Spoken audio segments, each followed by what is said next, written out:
And we are back, ladies and gentlemen. Welcome back, and thanks for tuning back in to another episode of Just Be. I am John Emilio, along with Henry, the Machine, Belcher. the Machine. Having a little fun. Should I even ask what? No, I'm not even going to bother. No. Maybe I'll ask Erica later. No. Why you call yourself the Machine? Because I'm like a typewriter. Yeah, Yeah, I'm like a typewriter. I just keep typing. you keep typing. Yeah, that's it. That's what I do. Just keep going. You know, why you got to ask my wife what kind of machine I am? She's going to say, he's a fax machine. Okay. Now for the part that most people like to skip past, and like we always say, please don't. We see the metrics. We see the metrics on YouTube. We know what's up. we know what's up, and we know who you are too. Oh yeah. You start getting phone calls from us. We've been watching, and we know that you're skipping, and we'd appreciate it if you don't. Let me just say, John is from Brooklyn. Okay. No, really, I'm from Brooklyn. What gave it away? And we have people watching you. Okay.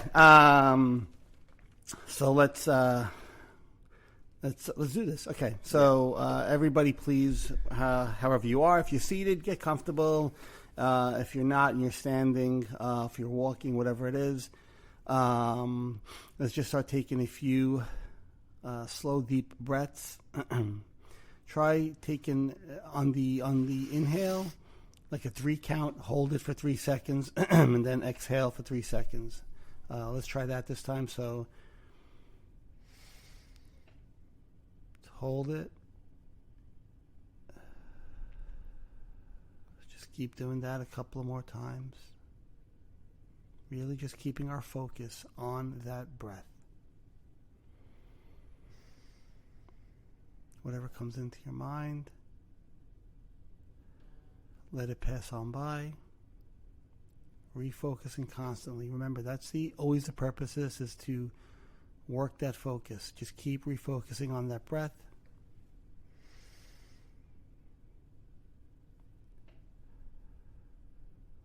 If you hear a sound that you want to hone in on while you're breathing too, that could be very helpful sometimes. People will hear something in the distance and just kind of focus in on that.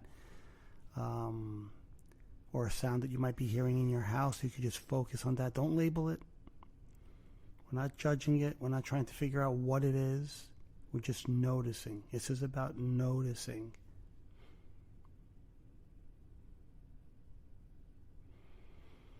Deep breath in.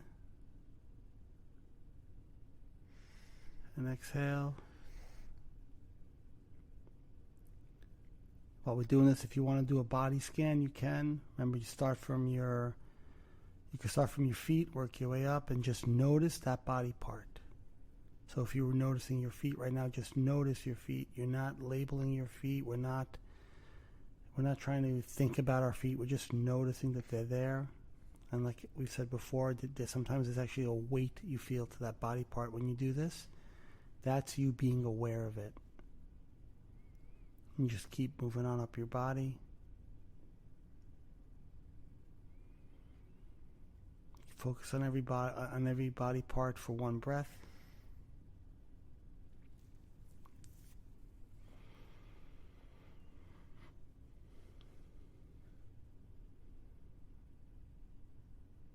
We're all doing great. Just keep breathing. Allow things to flow in and flow out like a cloud in the sky or cars passing on a highway. You're just watching them. Let's take a couple of more.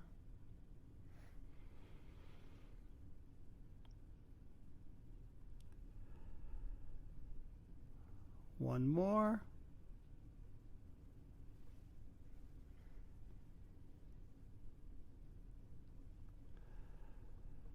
And slowly open your eyes and just kind of settle back in, guys. And nice. We are back. Very nice. Yeah, man. Cool.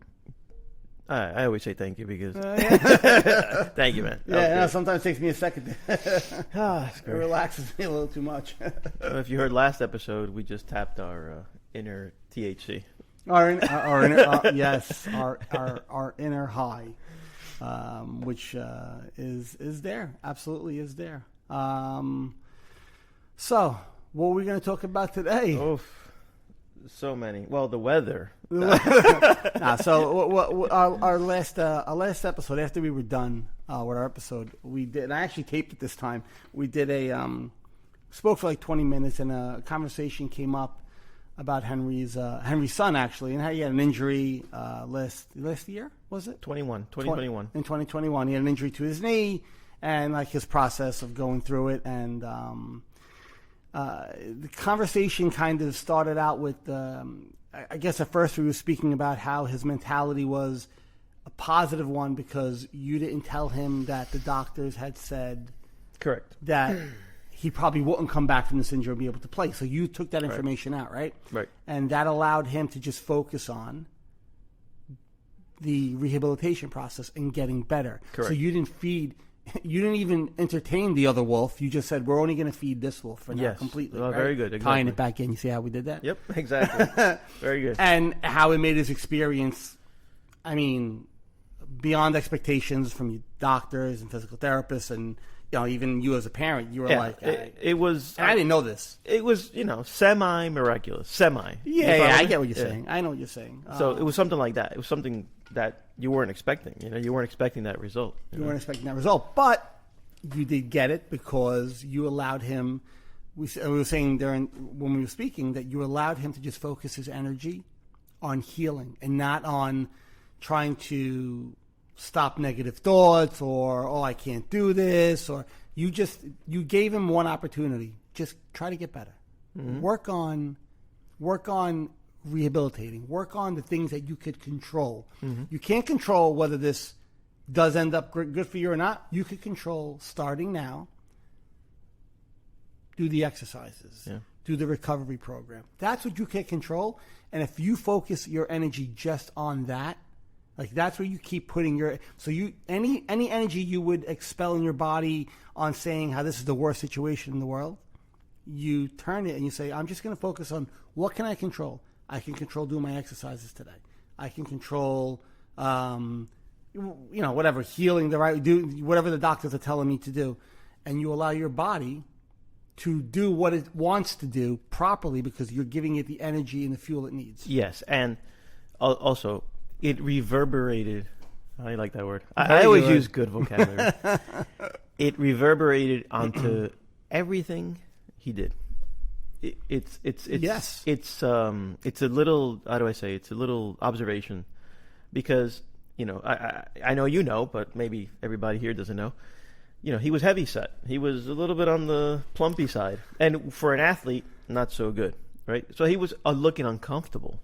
When he had this injury, he was quite heavy, and you would think when something knocks you out, you're going to get a little heavier because you tend to be more sedentary. Yeah, correct. John, the opposite. He came out of an injury more in shape than he went in. Yeah, because he was able to, and I mean, I'll keep saying the same word, but he was able to focus that energy because our bodies have a limited amount of energy that we could give. Whether it's mental energy, physical energy, we have a limited amount of energy that we could give to healing or give to focusing on things. And if you can direct it where you want it to be, so imagine giving your full potential to this, right? And it's not about him whether he actually would have succeeded at it or not. Like while that's a goal, right? But his direction was so that goal is my direction. I want to go this way. Direction. Yeah, Yes. I want to go this way. Yeah. And I'm on this path, and I can make it. Whether I come out of this and my knee is 100% or it's 80%, like if I'm speaking for your son. Yep. Or if I end up catching again or don't catching again, that'd be nice if it worked out. But if it didn't along the way, not only did he get in better shape, his knee is probably 100 times better than it would have been if his energy wasn't focused properly. So that direction, he's going to come out better. And it's going to be a growing experience for him and a life experience for him where he's going to learn so much about himself and how he can control the things that he can control and let go of the things that he cannot control. Right now, in your son's head, he probably didn't realize all this was happening because you gave him You gave him a very simple task. We could do this. You want to do this? Let's do this. And you allowed a, well, how old is he? 16? Well, he's gonna be At the time? he's gonna be 18 in a few days. Yeah, so he was 16. He was 16. Yeah. 16. So you allowed a 16-year-old kid to just focus on, this is what I wanted. This is what I'm going to just put my energy into, and that's it. I mean, and you know, that always kind of ties back into. But you mentioned direction and how Yes. and how I'm gonna tell you something. I'm gonna marry two worlds like I always do. How that applies to what we're doing here, what we're talking about here, and Scott Adams says systems versus goals. So your your direction, quote unquote, using direction Yes. is what he says. Use a system. Don't He worry likes about computer analogies. I Yeah, get that. yeah. Which is cool, right? Don't Reaches worry. a different Don't set worry of about the people. goal. The system will take you to the goal. Yes, Just follow the system, but have a system. but have a system. And I guess that's what we did. And what you call direction. Direction. Yeah. Yeah. It's awesome how you can basically compare things that are similar. They could end up being the same thing. It's just you're calling them different things, but the effect is the same. So I like saying and I know I speak about this book that nobody's seen yet. But when my book It's coming. It's coming. When my book finally comes out, there's a chapter called Goals: a Destination or Direction. Yeah. So do you want your goal to be a destination, which means that's where I got to get, or do you want it to be a direction? Because there's a big difference. Like destination means you're looking to get to that place, but now when you get to that place, let's say it's not what you thought it was going to be, because our minds tend to build things up to be better sometimes, or maybe worse. Or this is a direction. This is the path I want to take. I know I want to go in this direction.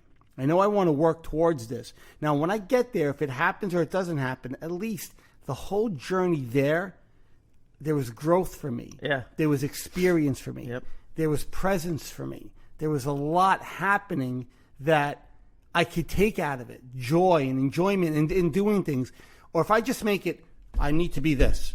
And hell-bent, I'm going to be this. And then you get to the end and that doesn't happen. And I used to hear this all the time. Well, if you don't accomplish your goals, it was a waste. So your life was a waste. Right. That whole experience was a waste. So you didn't live that. You didn't experience any of that because this one check mark at the end wasn't checked off. What about the 1,000 other check marks along the way that you were experiencing all this that was happening? Right. So yeah, man, making a direction or a destination, like, and he'll say system. You know, what would we say? It was a system to System versus goals. System versus goals. It's for me. Yeah, it's the same thing. I get what he's saying. And in his book, when you read the book, he even alludes to, sometimes if you have a goal and you hit it, that's great. But it's weird. Sometimes with the system, you might surpass what you thought was your goal.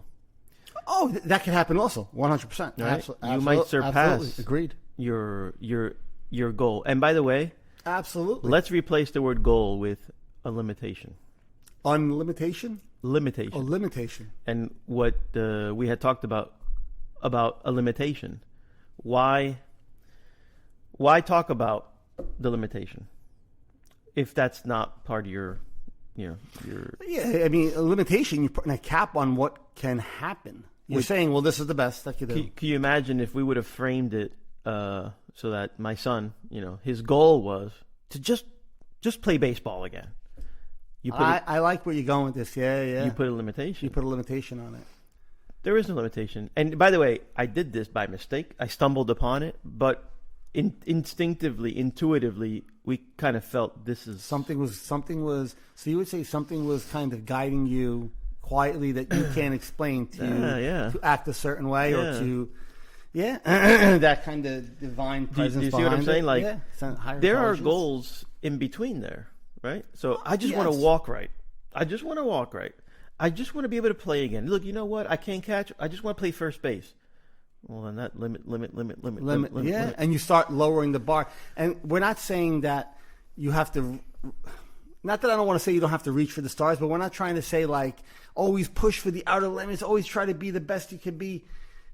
Always try to be the best version of yourself, right? And I think that's the best thing you could do. But like, don't make it about exhausting yourself trying to, I don't know, I'm trying to find the right word and I can't, because you were saying like we'll limit, like with the limitations. Like don't create these smaller.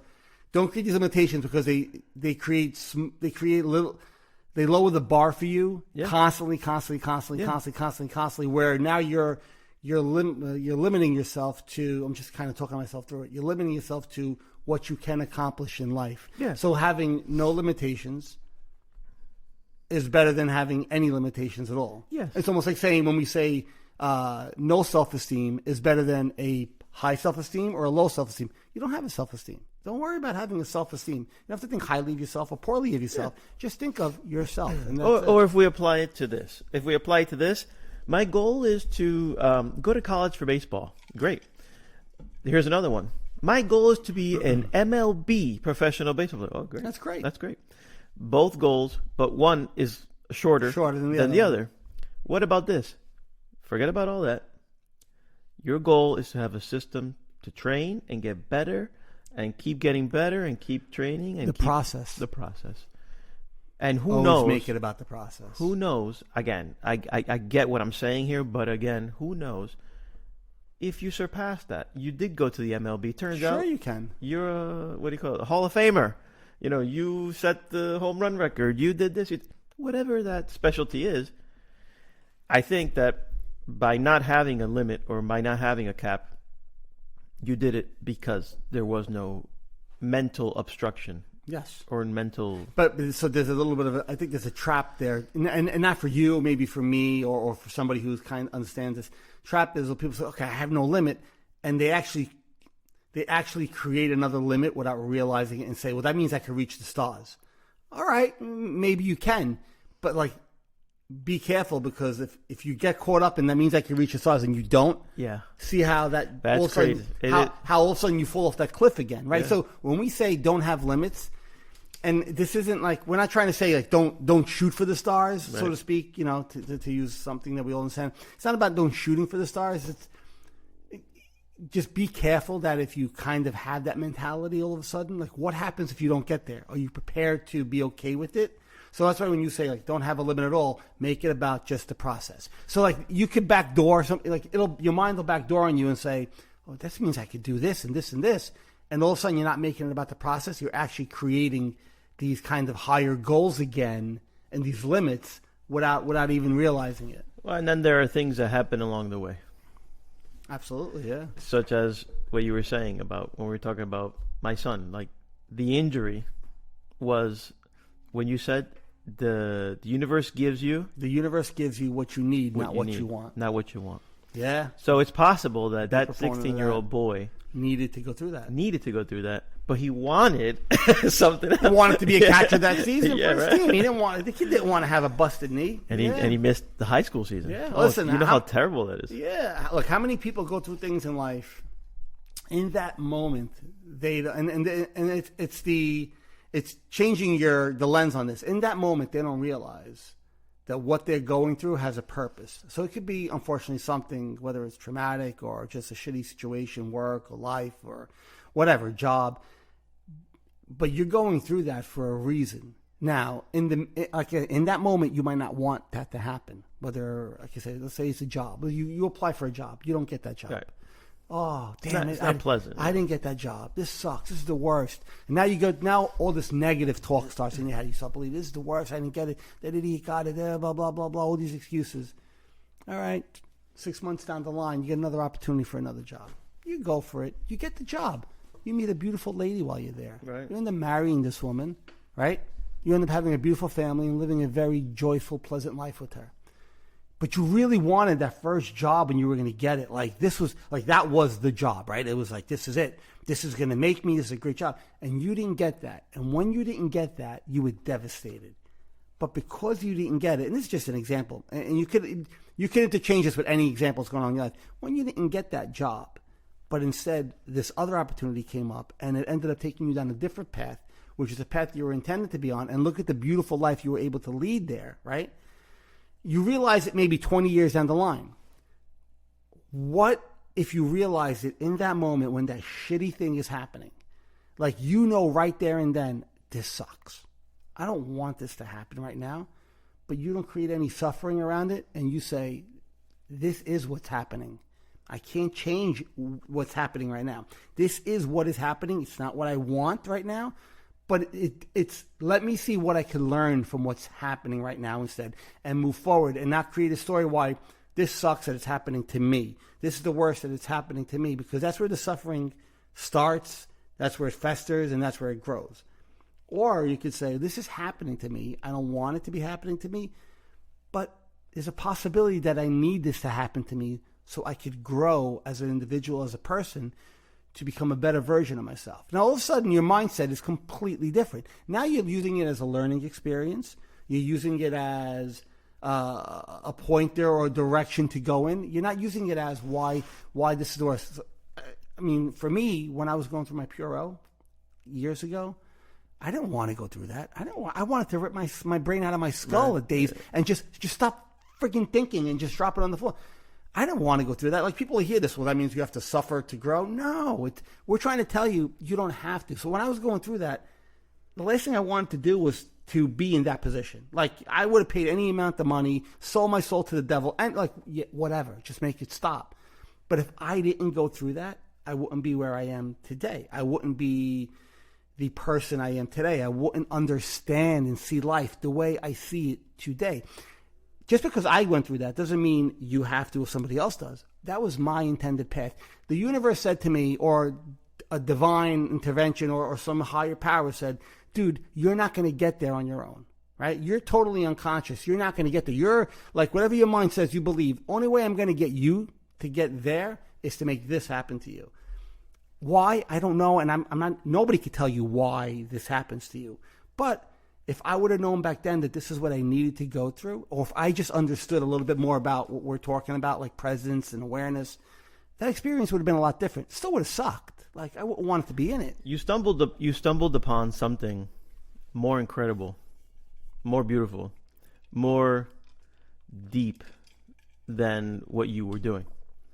Yes. And the only thing that I know of that would allow you to notice it and enjoy it and actually learn is mindfulness.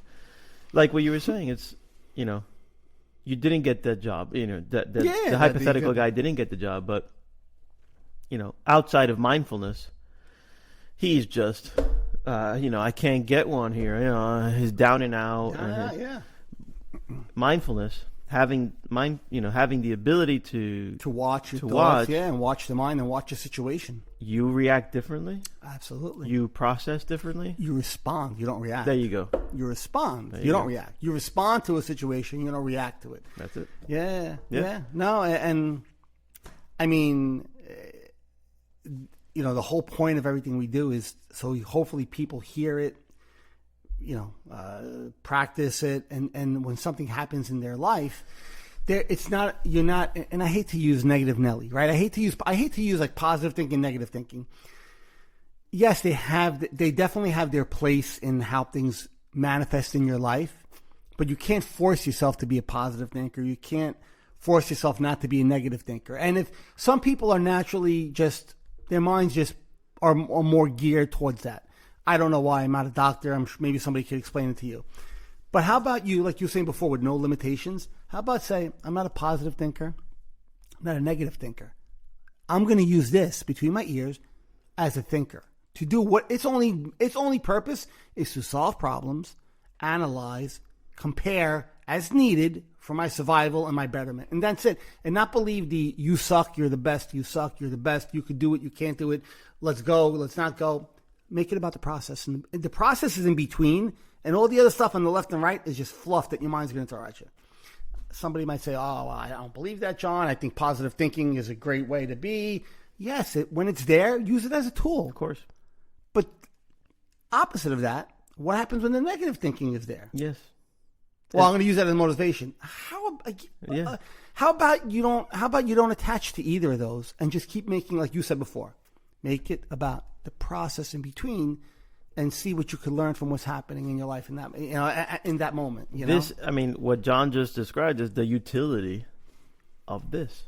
It's so useful. It's one of those things where you wish you can slap everybody, be like, guys. And it doesn't mean that my mind doesn't give me negative thoughts. It doesn't mean that my mind doesn't give me positive thoughts. On a daily basis, it does. It just all it means is that I could watch those thoughts, choose to believe them, or choose not to believe them, and just say, well, you know what? I'm here to do this. I'm going to do this. I'm here to try this. I'm going to try this. I'm here for this reason. This is what I'm going to focus on. Thank you, mind. I appreciate it. So imagine, like, and going back to what we said before, what the universe gives you, what you need, what you want, and I'm just a big proponent of that. And this isn't a God or religious thing. Like somebody will say, you know, if you're religious, that's fine. And someone will say, you know, God is going to give you, and I've heard this before, right? They'll say, somebody will pray and say, God, give me courage. So somebody who really understands religion is going to say, God's not going to just go like this to you and go, now you're courageous.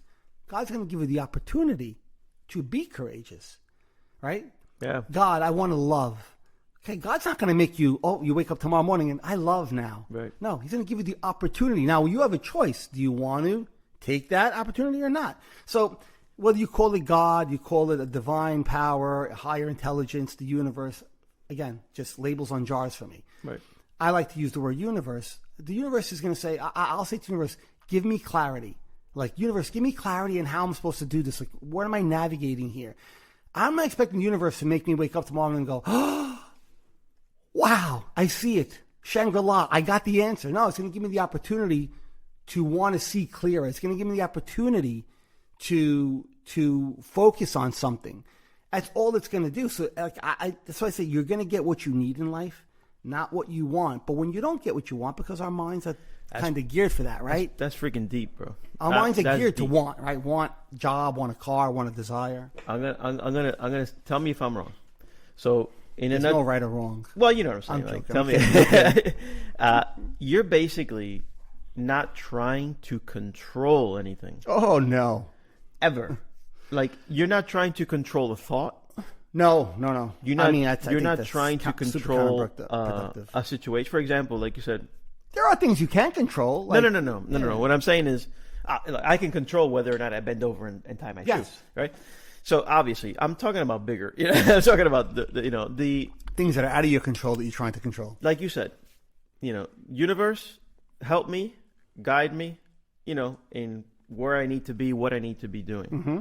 Versus, if I could just, and now you're focusing on a goal and you're focusing on something and you're kind of lost your way because you just have that North Star you're going towards.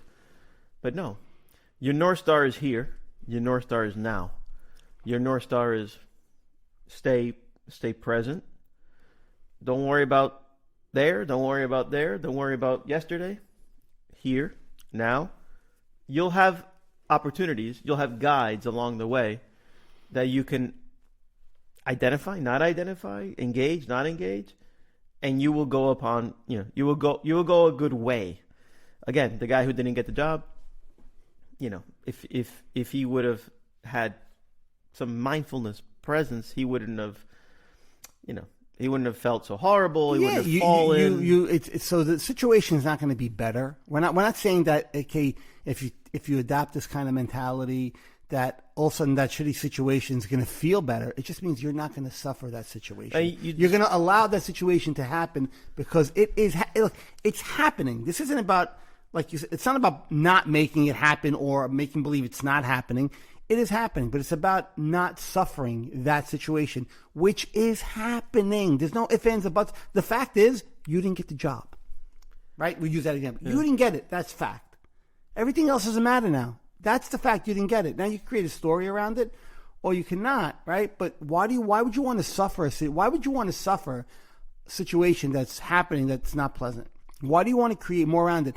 Instead, understanding that, watching that situation happen, not attaching to the crap that's in your head while it's happening, and being able to take the next step instead of sitting there and being pissed that you just tripped. Yeah. Get up, take the next step. That's it. My intro or journey into mindfulness started when you introduced me to it. That's when I started for me. And something happened to me years ago. You didn't even know you had it for years. That's the funny part. No, something happened to me years ago. Okay? Something very, very, very, say, life altering happened to me years ago, which was devastating to me, right? But I learned something in that moment. But I can only look back on it. Yeah, Right? a lot of times it's And like that. Yeah. the universe dealt me a situation. It dealt me a situation, and I didn't know how to cope. But in that situation, I learned something incredibly, incredibly valuable. Like what you thought was, you realize, wow. I'm being very vague about what happened to me, but it was incredible. Something to do with, again, I was down and out. I was almost homeless, all right? I was bouncing around, and at that moment you realize, I got 3 kids and a wife. Oh, I think I know. Okay. And we buckled together. Yeah. It was great. Yeah, but you could only notice that now in hindsight. Well, it is, and you'll notice that in hindsight now because maybe you didn't have the awareness Yeah. back then. good. And I'll still say that you had it. I think you've been very mindful.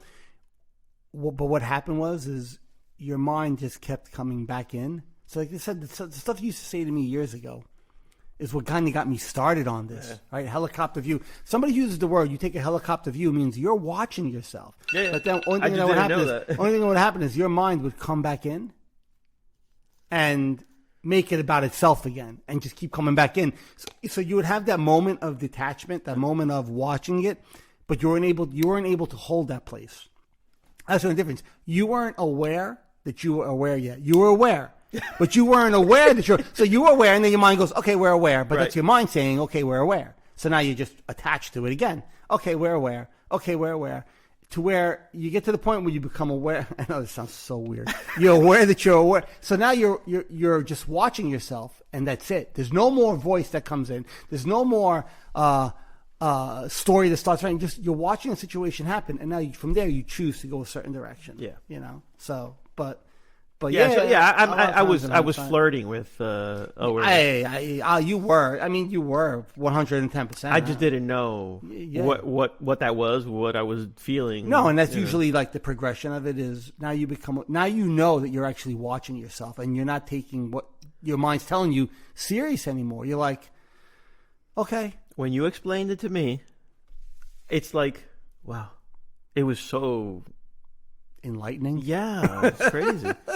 And I found myself if you thought we were friends before, like I found like this gravitational pull, like John, you cracked the code. It's like, no, I didn't crack the code.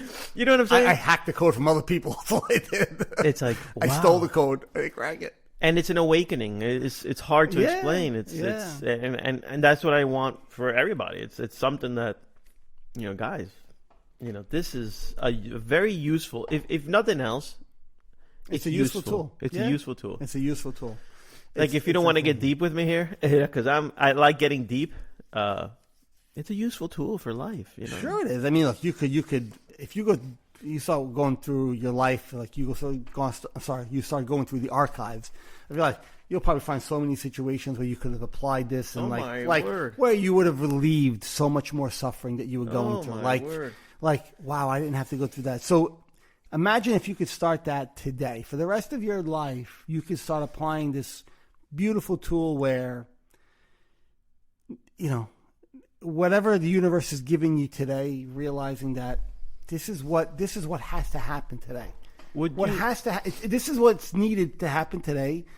For whatever reason, we never know.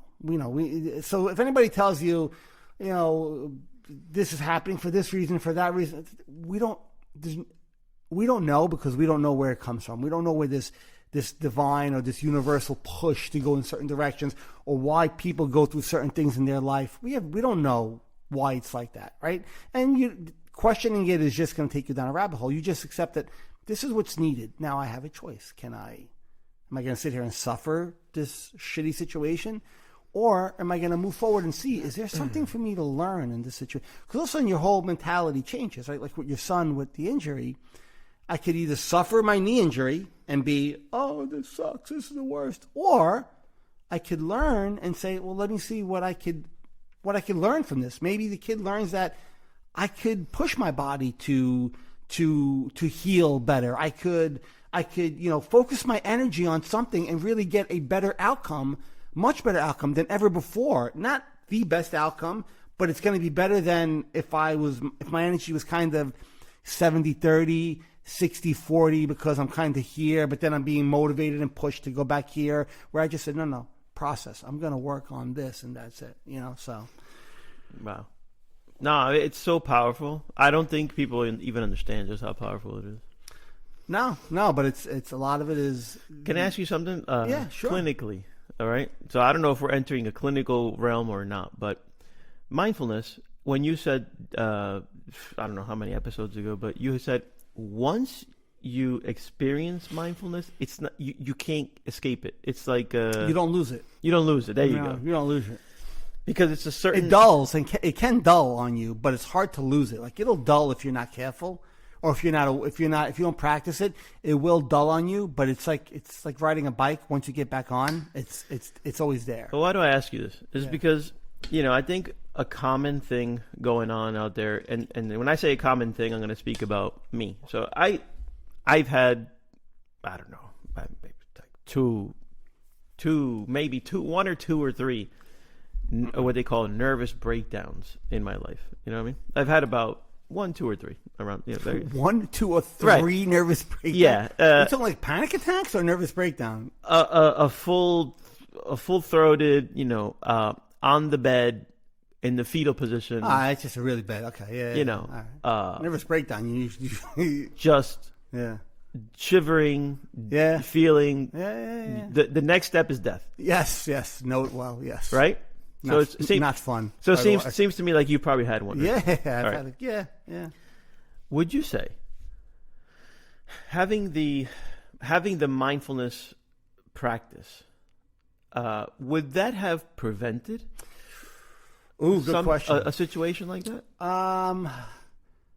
Okay. Right. So let me sit on this for a second. So, would it have prevented you from having that breakdown? So if you were mindful and you were practicing awareness, you wouldn't have gotten to that point. I think so too. So that's why I ask you. So it's prevented only because you would have been so mindful and aware of what's going on. You wouldn't have believed the stories in your head as much. You wouldn't have attached to every thought and emotion. You wouldn't have attached to every physical sensation that comes, in times of high anxiety, to where they would have been amplified. Instead of plugging into more speakers, you would have just, by default, you just start unplugging. So yes, it would prevent it from happening, because you're in a place and a mindset where that can't happen. Would you say it's hard for that to happen if you're mindful and aware, because you're watching yourself, so you're not buying into the story. So it can happen if you're watching those stories happen in your head, and all that talk and all those physical emotions, you can detach them much quicker. Yeah. Like, it's possible that breakdown is a result of your ego completely in control. Oh, yeah. Like full control. Like you lost the battle, and you used to retain. You have no. If you're in that position, you have no awareness at this point. Right. So there you are. I mean, not no awareness, but I think you might. So it can be happening to you, and some people in that moment start to develop awareness, because now they're in a place where they such immense suffering. A lot of times is a catalyst for certain people. Like for me, that's what it took. It took immense suffering for me for a switch to kind of finally, and with, obviously with learning a couple of things and doing a little bit of research and practicing, but for that switch to be flipped for me. It took for me to be in a place where I literally said, I don't want to be here anymore. I don't want to be here anymore. I don't want to be here. And it wasn't, oh, woe is me, please. It was, I don't want to be here anymore. I don't want to be here anymore. And then as I realized, I don't want to be, or I used to go to bed at night saying, I can't stand myself. Yeah. These thoughts. And I can't stand myself. This is Eckhart Tolle, right? I can't, and he said this in one of his books, how could I not stand myself. So who's I and who's myself? And all of a sudden the separation starts to happen. So this is, I is, it could be one or the other. Myself is the thinker, the one that said, John, this is the worst. This sucks, and all these crazy thoughts, and you're a horrible person. And the I is this one that's watching, going, just seeing it happen. Once you realize that this watcher is there, now here's that detachment, and you're like, I can watch my mind think and not believe a freaking word that it's saying if I don't want to. So a lot of times in that moment when somebody is like at that precipice of breaking down, sometimes they have, for him, that's when it happened. Eckhart Tolle, it happened like he was contemplating suicide one night and just was completely just torn apart. And it happened to him during the night. And he had just this vision. And, if you read his book, The Power of Now, he explains it very eloquently. It was just a great experience where he realized all of a sudden like this pulling back from it completely happens. So sometimes that's where it does happen. But the goal is if you practice this enough, you don't have to even get to that point. That's where we're coming from. Yeah, that's exactly where we're coming from. So a lot of people are gonna fall into. I mean, how many people have had these breakdowns, and it's tough. I'm sure secretly, quietly behind. It depends on the person. I know a lot of people who are wound really tight, and they keep that box so tight that they haven't snapped yet. Yeah. But they're living in constant, under pressure every day. If you're one of those people, yeah, and you're tiptoeing, this is a good thing to tiptoe into. Mindfulness. Some people are just afraid to let go, loosen up, just relax, try something different. Everybody thinks resolve it with a pill. Forget it. It's not there, right? Or what we were talking about last week, right? I'm going to take a few drinks, and that helps. Yeah, those are just numbing agents. All that does is dull your senses. And that's great. I'll say you could do that as an intro, but let's go somewhere. Let's do something. Yeah. And this is a good something. Yeah, no, it's a phenomenal something. It's a great something. It's more than that, John. It's the code. It's the Da Vinci Code. It's the Da Vinci Code. No, but yeah, it is. It really is. And again, like somebody, if you're practicing this right now, if you're somebody who's been listening to our show and now all of a sudden you've practiced a little bit, but you're still like, but that John, this shitty thing happened and I still didn't like it. Right. You're not going to like this shitty thing happening. Thank you. Always understand that. You're not. I would never tell somebody you need to like getting fired. Thank you. No, you're not. No. Because shitty things happen every day. Yes, and no times 10.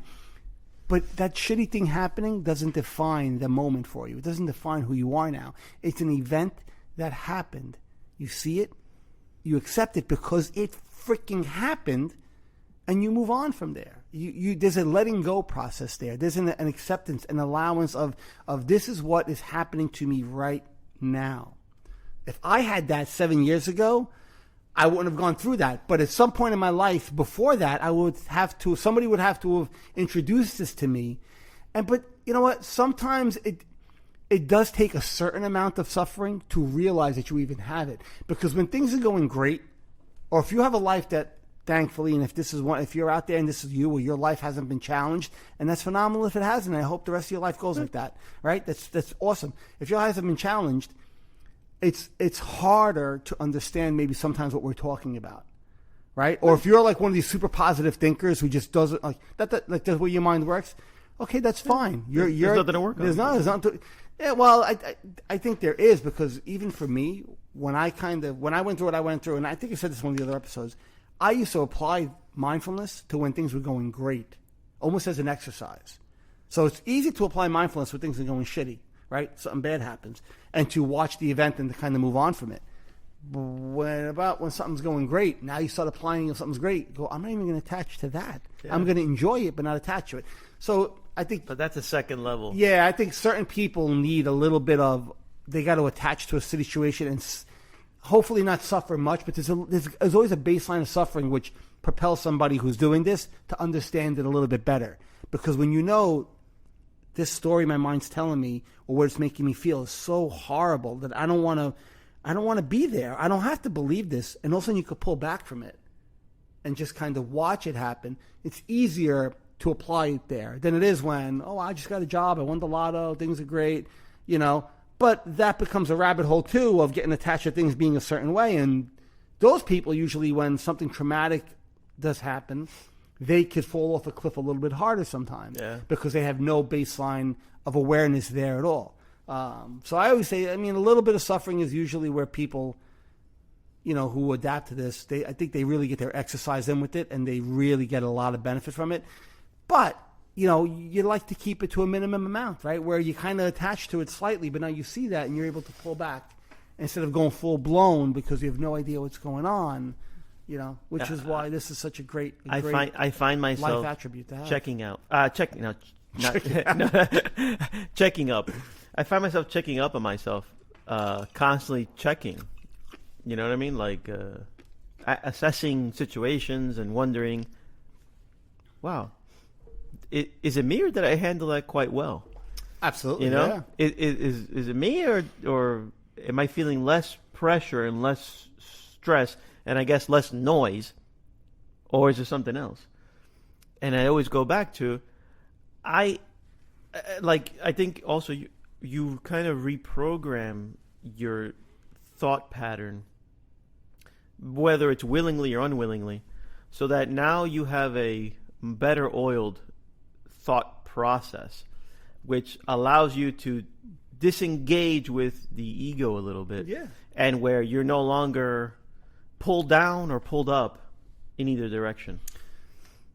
Does that make sense? Yeah, no, sure it does. I mean, if you do practice this, I mean, what ends up happening is not that your thought patterns change, but you start becoming very selective of the ones you want to follow. Yeah. Like you become a selective thinker where you go like this. Man, you're getting good at this. Well, you're watching, you're like this, you're like this. You're like, you're scary. that's not what I know that, hey, mine, thank you for telling me that, and I should be jealous, and I should be resentful right now, and I should be angry, and I should be pissed, and I should be insulted. Thank you, but I know where that goes. And you get to select and go like this. No, I'd rather just stay where I am and not attach to that at all. Pre-mindfulness,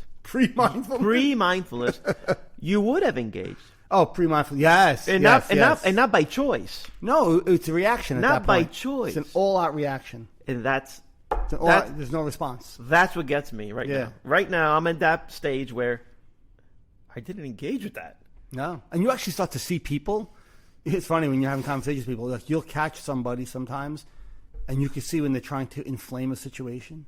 Like, you could catch somebody when you can see when they're trying to poke another person to get them going, because they want to just, whatever. You know, people love to like have dramatic conversations because I guess that's fun for them. But people enjoy to do that. So like, I'll be sitting there and I'll watch this person. I go, huh. Like, to my mind, I go, I see this happening.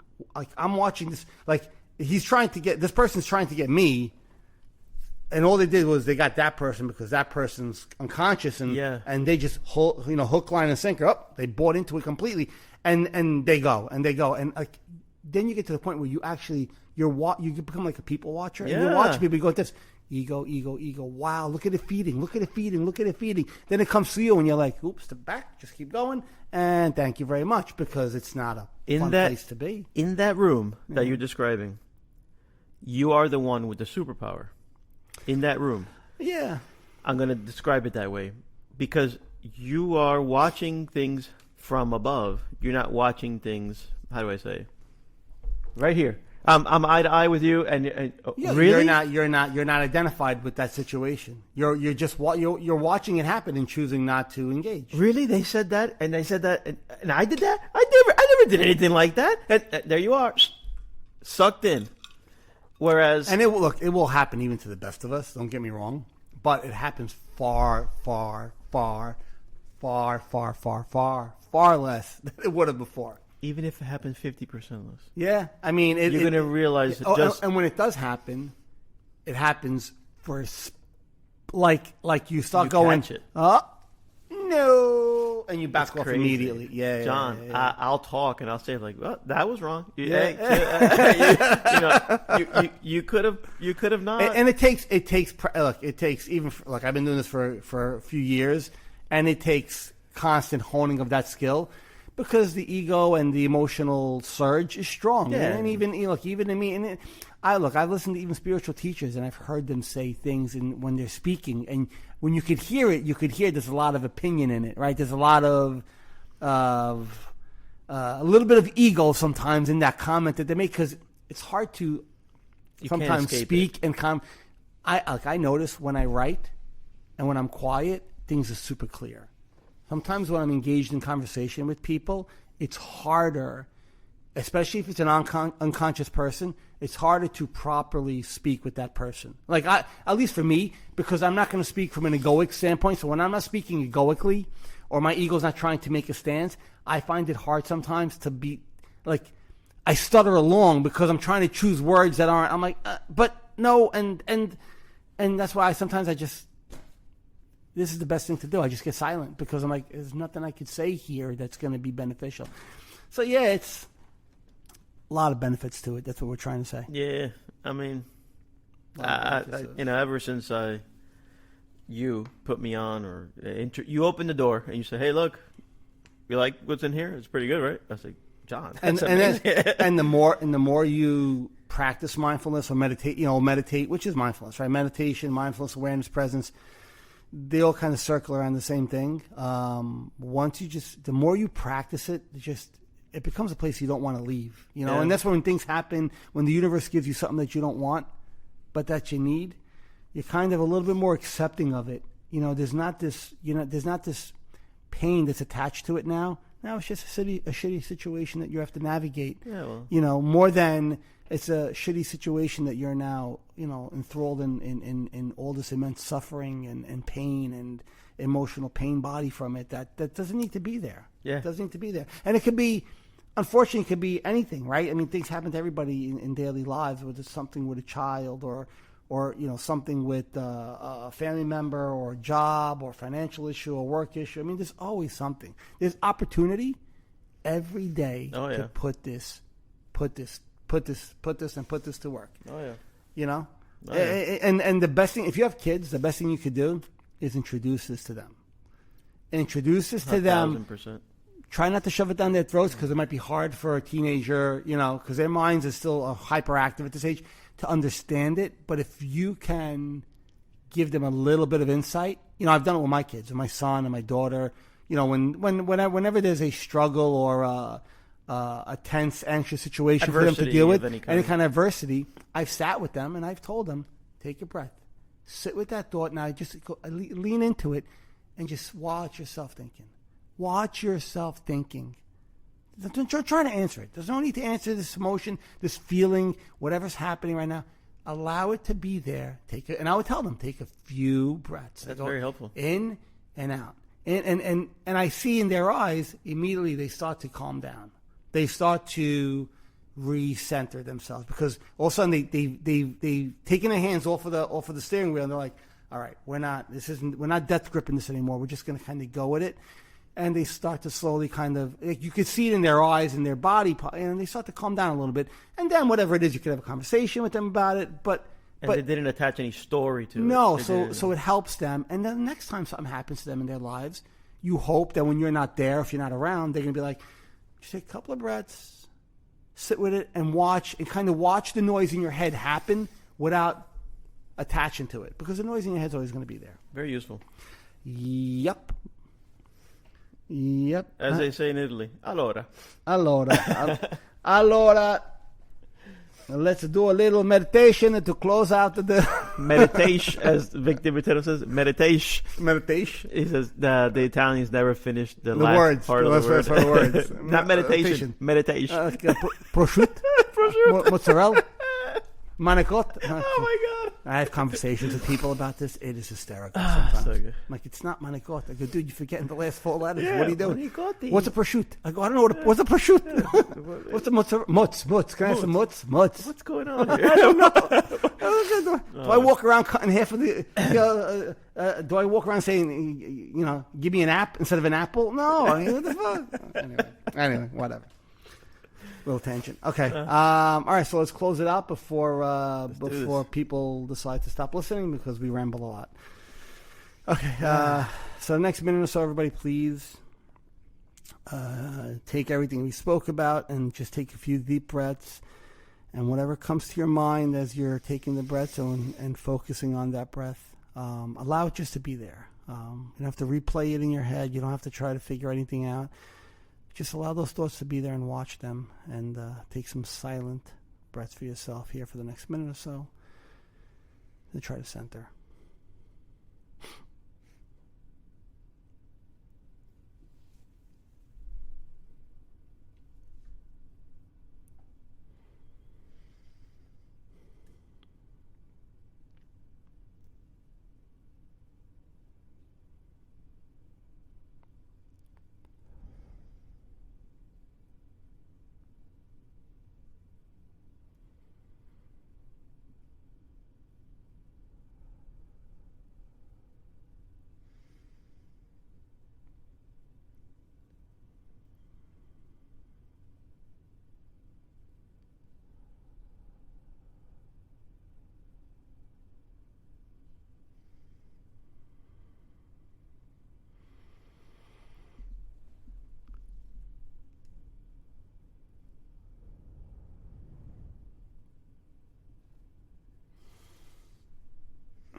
Let's take a couple of more.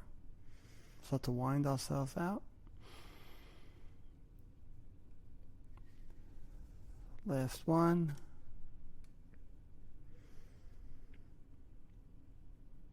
Slowly open your eyes. And thank you, everybody, again for listening in. And we'll see you next week. Yeah, absolute pleasure. Thank you. All Thank right, you, man. John. Thank you, Peace. everybody. Yep. Peace and love, people. Take care.